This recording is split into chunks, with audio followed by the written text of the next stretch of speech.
না এনে সমস্যা হয়েছে মানে বাচ্চারা তো ছোট এই সব গার্জেনরা গাছের নিচে তো এসে খাওয়ানো ভিতরে ব্যবস্থা হইতো তাহলে ভালো হইতো কারণ লেখা কোনো সময় বৃষ্টি এলো হঠাৎ রৌদ্র অনেক সময় উঠে ঘরের ভিতরে একটু পাঙ্খা থাক বা লাইট থাক বাচ্চারা বইও খাইতে পারলো আলু খাইতে পারলো আর বিশেষ করে জলটা তো সবাই বাচ্চারা নিয়ে এর মধ্যে জল খাইলা ফিল্টারের জলটা একটু সুবিধা হইতো ভালো করে থাকে জলের স্কুলে কোনো ভালো সুবিধা নাই।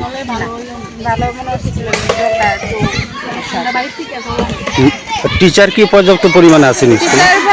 টিচারটা লাগে কারণ নার্সারি বাচ্চারা তো ছোট ছোট বাচ্চারা তারা হয়তো তারা কিন্তু এর মধ্যেও বড়রা ক্লাসগুলো করে ছোটরা ক্লাস হয় না তারা লাগে উন্নত টিচার লাগে।